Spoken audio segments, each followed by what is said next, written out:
And we're back. Welcome back, everyone.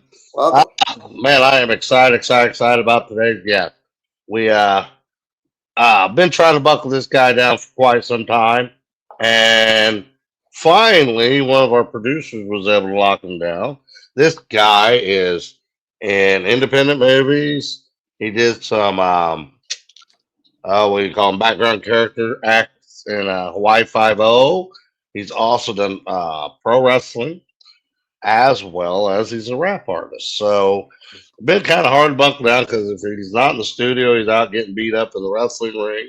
If he's not in the wrestling ring, then he's trying to make appearances on movies. So, all right. So, make some noise for the one and only One Man Crew. Yeah, Woo! Yes. thank What's you, up, thank you. guys? Grab your Joe and let's go.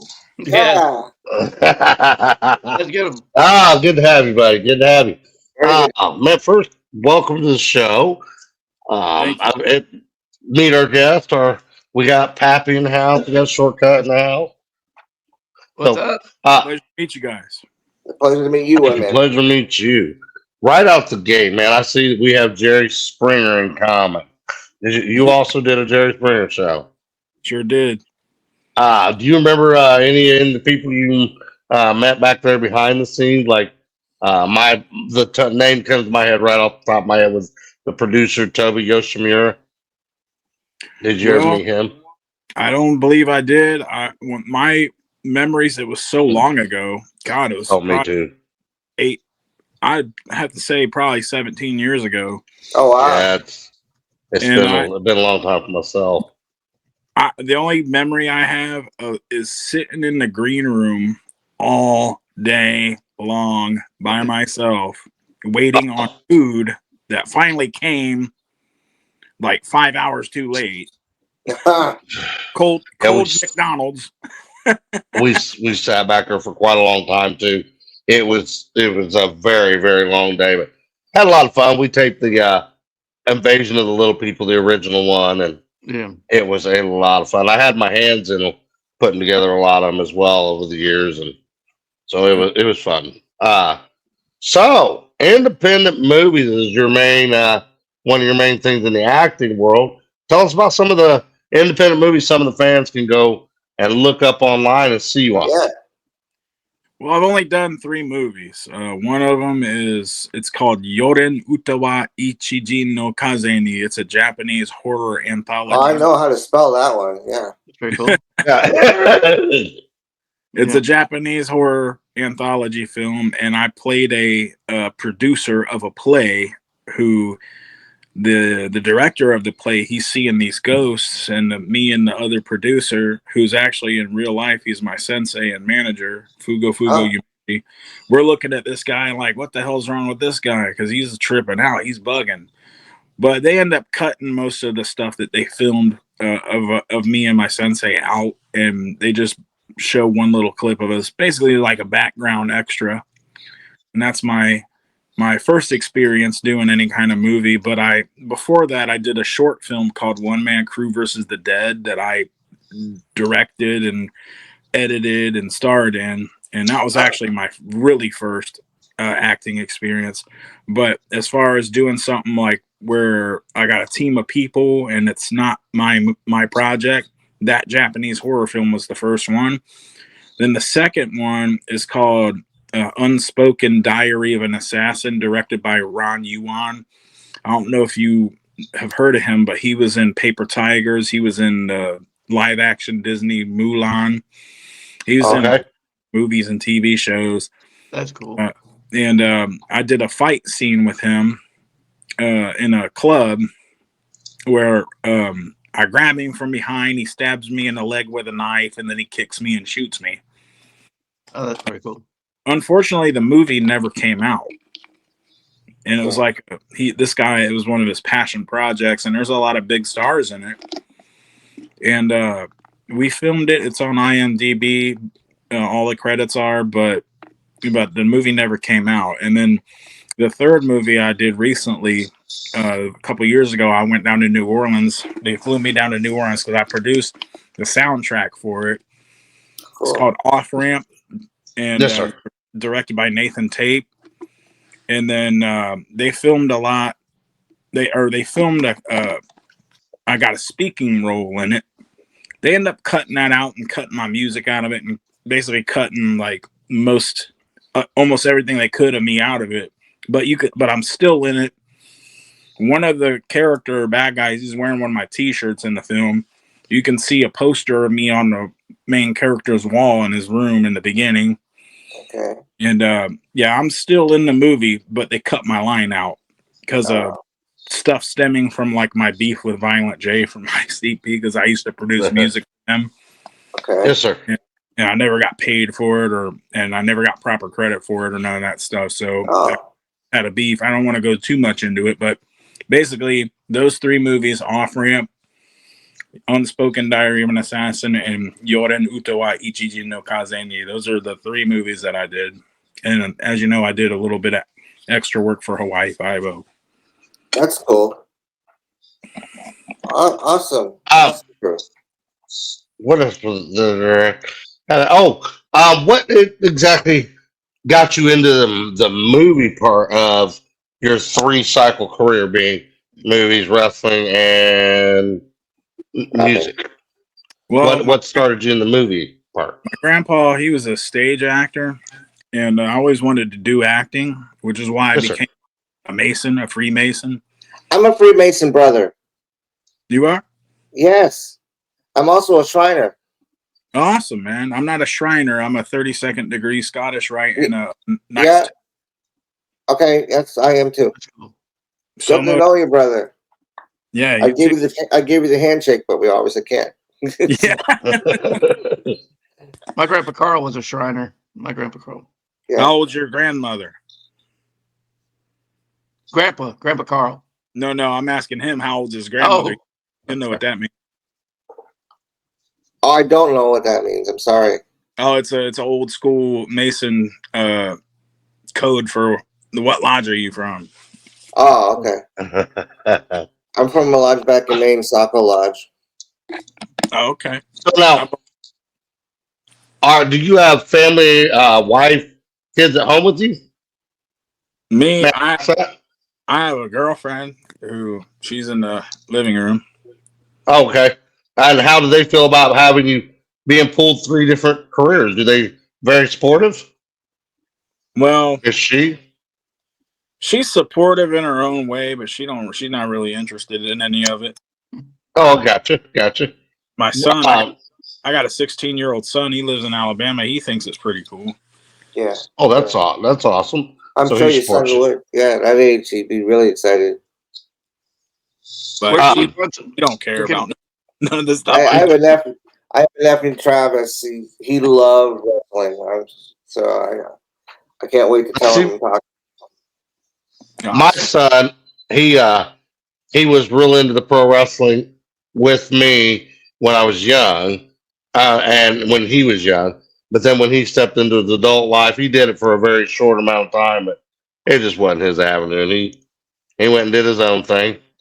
So stepping into the pro wrestling world, now I understand you were trained by someone rather famous in the pro wrestling world. I heard, is that true? Yep, sure is. And who is it? Umaga. Umaga. Yeah. Oh wow, I was actually originally told another name. I was told you were trained by Ricky Morton. So, but yeah, that No. kind of went 2 different directions, didn't it? Umaga, that's really awesome. I have my notes completely wrong on that one. But I did learn a lot from Robert Gibson, though. Okay. Kru, It's really awesome. What made you decide to become a professional wrestler? I was watching Bam Bam Bigelow on TV, and I was like, "Man, that guy is awesome. He looks like he's having a blast doing that. I'd love if I have to get a real job someday. I want to be a wrestler. I'd rather be doing that for money. Like, Yeah. that's what the way about it. You know, I was like, man, that looks like a fun job.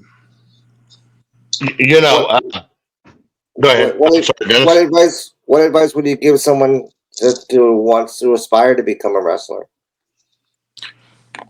I say this to the young kids now: Do not watch AEW. Okay.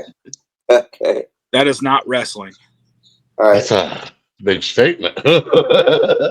ah, It's you know, not. Al Snow said the same. Al Snow said the same thing. I saw that on one of his videos, and I believe it was AEW to talk about. And I do apologize in advance in case I'm wrong, but I think he was also one that said the same thing.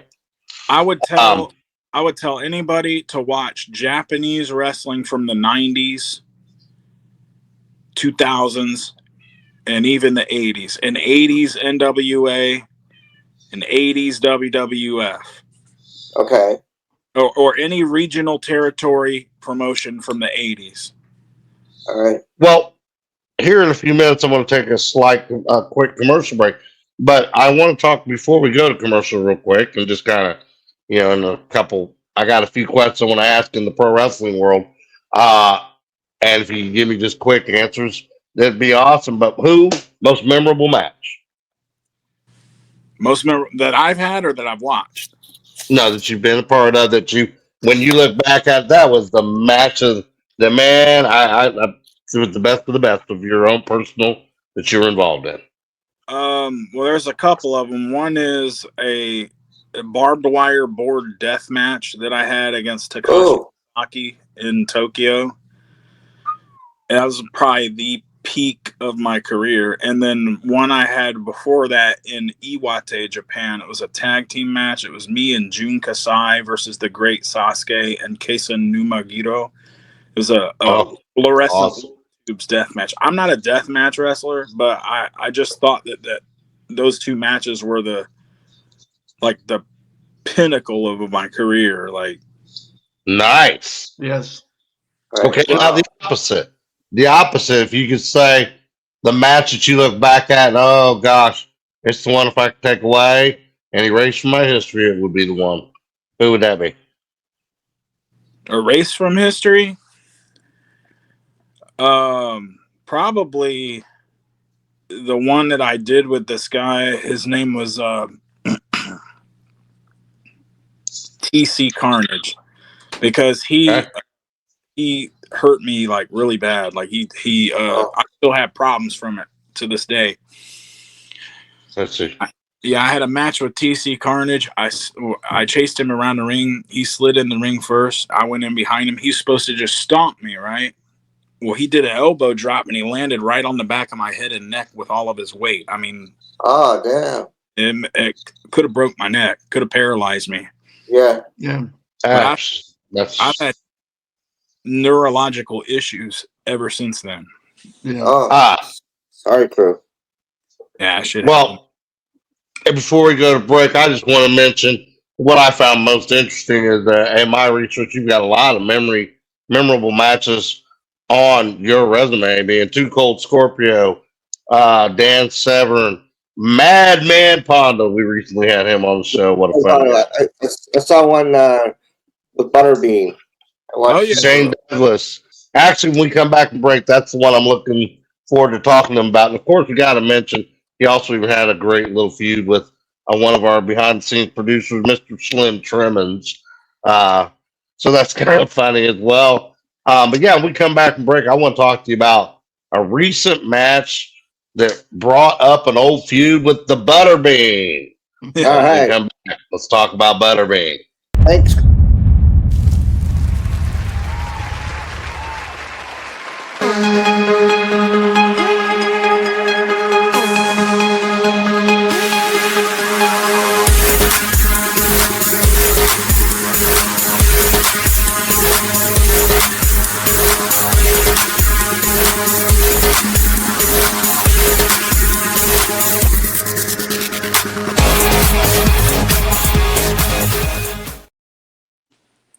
And we're back.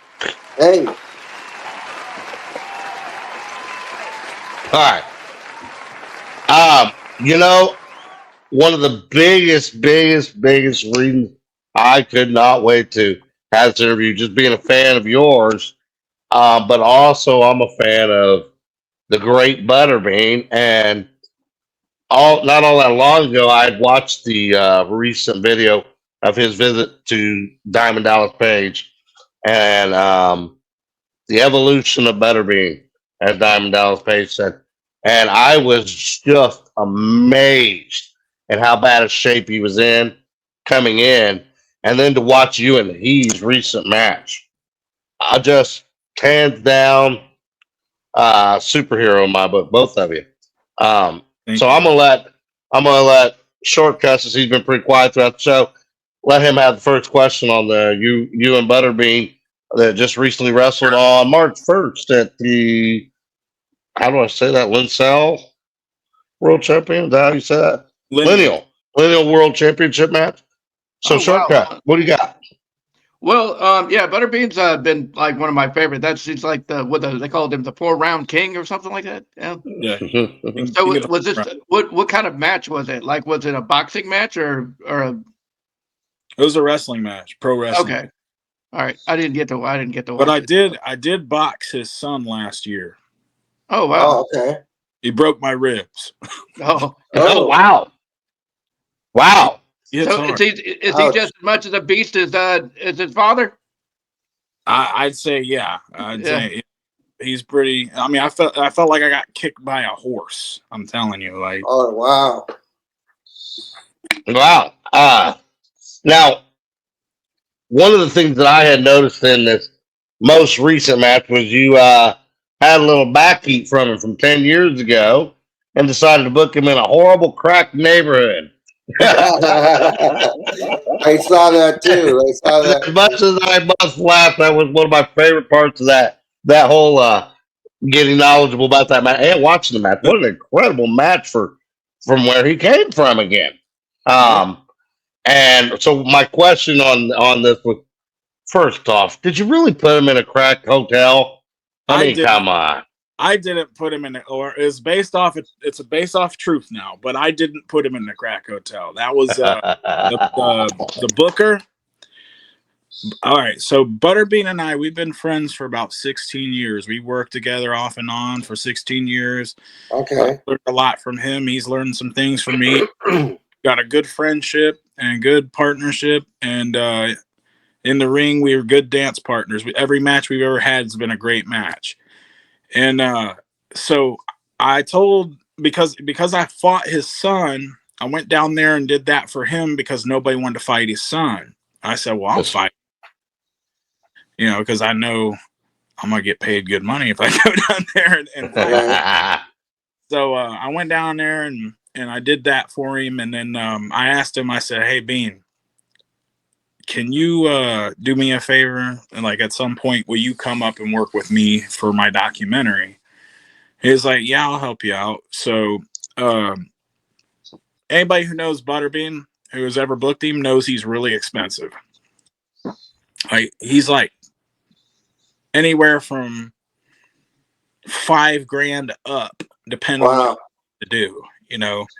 He turned down a 10 grand offer. Like somebody wanted him to wrestle on an independent show. He turned down Yeah. that 10 grand. He turned it down. Wow. So when he I'd came, wrestle for that. he came for me as a favor. You know what I mean? So Nice. I told the booker, I said, hey, look, man, he's coming up here. It ain't gonna cost you nothing. I got it. I'll take care of him on everything. All I need you to do is put him up in a hotel room. So he's like, all right. But before I could even say like, hey, make sure it's a nice hotel or anything, he was like, all right, I already booked it. And he sent me the itinerary for it. And I looked at the pictures online. It looked like a nice hotel. And I was like, oh, okay, cool. So I sent him the link. He drives up. He calls me at 1 o'clock in the morning. I'm in the bathroom shaving my body, getting ready for the match tomorrow. He's like, Anthony, I can't stay here. I said, what do you mean, man? He goes, it's a crack hotel. Oh no. I said, what do you mean? What are you talking about? He goes, there's fucking crackheads walking around in the parking lot. I do not. There are police here in full riot gear busting this crack dealer. There's a lookout in the window. There's a guy sitting on a car as another lookout. And He's like, I just can't stay here.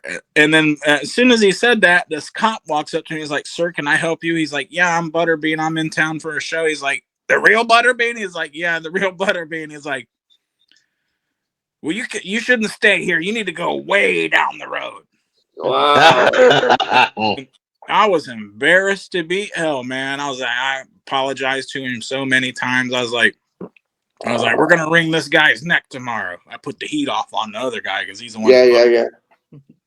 Well, Wow. it threw me off a little when the promo you did before this match. It was a great little promo, and I expected like at the beginning, like one of you was going to charge the other one, and they just started with the old school handshake, and that just when I first saw that, I thought, wow, no heel kick, or Well, we were both none. baby faces, but Well, that explains it then. yeah, Okay, that makes sense with it. and it was a babyface versus babyface match, and then the heels came down and attacked me for the DQ, and then we teamed up and tagged against them. So Okay. so that could make sense. So that whole promo was a retroactive thing where we were joking around about the crack hotel, and I was like, hey man, while I was filming this interview for my documentary, I said, hey man, why don't you say something funny about the crack hotel? And he did, and it made me laugh, and I was like, all right, one more thing, look in the camera and say that, since I put you in the crack hotel, you're gonna shoot on me. And then he said what he said. And so I texted him like a day or two later. I was like, hey man, I was looking at this video I'm editing about the crack hotel. I said, this is so funny, man. I'm gonna make a promo and put it before that and say that I put you in the crack hotel so you lose sleep so I can get one over. And he was like, LOL. It was a great promo. That was a great promo on both sides. Both sides. So then the match, I have to tell you, my friend, sorry for interrupting you. I got to tell you, the match, I kind of went into it with just being out with low expectations because Butterbean's age, and I saw the whole battle he went through with DDP. And I saw he seemed like he was in tremendous shape at the end of that. But I never thought in a million years I'd be able to watch him do a really good match. And all in all, I was really impressed by how well he moved in that ring, even. So kudos. It was a great match to both of you. Yeah. Very impressed. I watched that too, Kru, and it was awesome, dude. Thank you, guys. He's been training to fight. And then he did that for me. And then he's wrestling Minoru Suzuki at WrestleCon, WrestleMania weekend in Washington. That's a big matchup. So when we were talking about the match, like backstage, I was like, hey man, actually even before that, we were eating at IHOP together, me and him and his wife. And I was like, so you got this match with Minoru Suzuki. And I said, this guy, he wrestles differently than I do and other guys do. I said, I met him when I was in Japan, and that's a whole completely different style. So I'll show you how to do a little bit of that, and we'll do a little bit of that in the ring. He's like, all right, let's do a little bit of it. Not too much, though. I was like, don't worry, man, I'll get you acclimated to it a little bit. So that's why you see the forearms and the chops and stuff like that in that match, because I want to kind of get him acclimated to that style of striking. Very nice. I want to talk to you just briefly also about your music, because we've talked about the acting, now the wrestling, and to move it over into the music a little. What is, like, somebody was going to look you up music? What would you say your genre of music is? Just rap, or rap? Is that how you would? Yeah. Okay. Do you got? I mean, where would you find that at? Do you got that like on YouTube or Spotify, or? It's on everything. It's on every platform. iTunes. Is it music? Is it under One Man Kru or? One Man Kru and Keepers of the Crypt, because I'm in a Keepers of the Crypt. Okay. And please notice when you're saying crew, it's KRU, everyone. Yes. One man, common spelling, Kru, KRU. It's an acronym for Keep Rising Upward. Awesome. That's awesome. Dude, I love that. That was actually my very next question. Why the different spelling in crew? And there it is. Keep rising up, man. fantastic. That's awesome. Because Wow, that is we awesome. say, I always say I keep looking up because I have to, you know. So Yeah. I'm going to have that on my tombstone. I finally made 6 feet, and I'm still looking up. I think And did you know that we are the only podcast that is short staffed, but that doesn't mean we're hiring? Oh, Before we beauty. get into the music thing, I do want to talk a little bit about the wrestling more, as far as like matches that people might not know about that's not on like the cage match database and stuff like that. I had 2 matches with Bullet Bob Armstrong. They're both on YouTube. Okay. And when I wrestled Bullet Bob Armstrong the first time, we didn't talk. We just went in and did it. And he told me, I went and checked on him because I was working for Mike Jackson, who's a really super old school promoter. He puts guys in separate dressing rooms, a heel dressing room and a babyface dressing room. And so me and Bullet Bob Armstrong didn't talk at all. We didn't even see each other until we were in the ring. And wow. and he the only thing we knew was the finish. And when I came to check on him after the match, he was like, "Buddy, that was fantastic." He said, "I didn't even break a sweat." He said, "Whenever I saw you, I was like, man, this kid might hurt me. And then as soon as you locked up with me and I told you to pull my hair and get out, and you got out and worked the crowd, I knew, well, this kid knows something." And he enjoyed working with me so much that he requested for me to be in Georgia the next week and work with him again. And nice. That's really awesome. his son, the Road Dog, was there, who's working for TNA at the time. He wanted him to get a look, and then they sent a DVD to Dutch Mantell, who was one of the higher ups in TNA at the time. They tried to get me a job in TNA, but Jeff Jarrett didn't want me because I didn't have the kind of body type that he was looking for. That's interesting. I wrestled Bob Holly when he first Bob Holly. Wow. when he first got. I always heard he was stiff. Yeah, he's stiff, but he's a really good wrestler. Like we barely talked. He talked to me a little bit beforehand. I went out there. I wasn't sure what I could and couldn't do to him. So my offense was like really weak looking back at it, and he even told me that back then. Looking at it now, I know what I could have done better, but the match was still decent. I mean, there was no mistakes or anything in it. Yeah.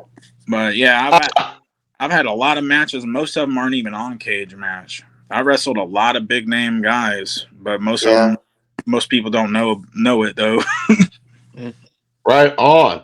If you were to look back at your entire rap, acting, wrestling career, and I were to ask you who was the biggest influence, who was somebody you really looked up to the most, who would it probably be? Well, as far as music, for what reason? As far as music goes, Dr. Dre was my biggest influence. All right. Oh, interesting. All right.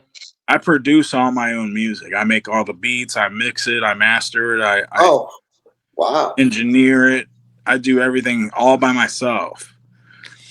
And I've worked with quite a few big name artists too. Like I said before, I produced music for ICP.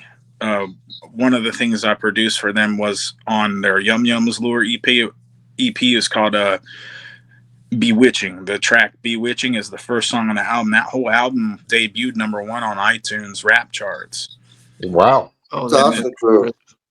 And I've collaborated with like Little White, Bizarre from D12, Twisted, Anybody Killer, Blaze Your Dead Homie. I licensed a lot of verses from like real big name artists like Snoop Dogg and Gucci Mane and Juicy J and Project Pat.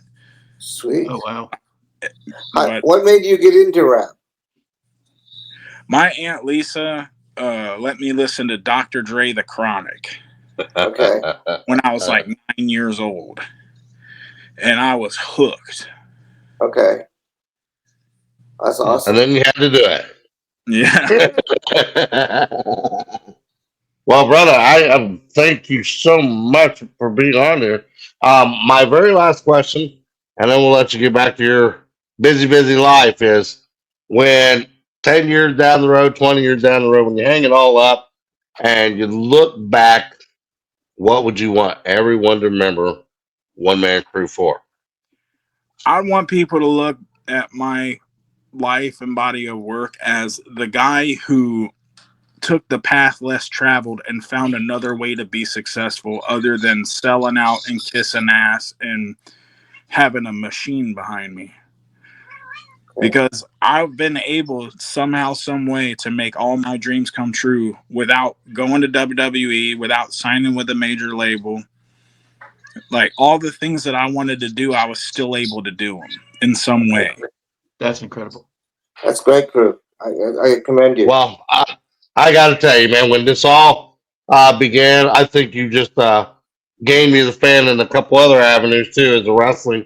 Because getting to sit down over this last week, knowing this interview was coming up and doing a little bit more of the background, the Butterbean story, the whole wrestling story. It's a really really fun thing, and I challenge anyone watching today. If you've never seen One Man Crew, both as the rap artist, I take it back, Trey, as the rap artist, actor, or the wrestler, go Google him, find him on YouTube. Throughout this interview, you see his links down at the bottom. Be sure to check him out, brother. It's been a Absolutely. pleasure. I cannot thank you enough for coming on. Thank you, Kru. Thank you very much. My other two, Pappy or Shortcut, guys, did you want to wrap up on? I just want to say thank you, Kru, for taking the time to speak with us. It was a pleasure to meet you in person this way. I don't know, well, anyway, this way, but you seem to be a great guy, and thank you for taking the time, man. Yes, that definitely. Thank you for hanging out with us. Thank you guys, man. Thank you for being part of the Little Brew Crew, and we're thankful that you invited the little guy to be part of the One Man Crew. God bless you, buddy, and we'll see you very soon. God bless. Hey guys, it's your boy Vinny MG coming at you live. When I'm not torturing or tormenting POD, I'm on here checking out all the cool content that me and my three brothers put up on this platform. Come and check this out. The show is called A Little Bit of Coffee. You can like, share, and subscribe for more content in the future. Alright? So don't forget, grab your Joe and let's go.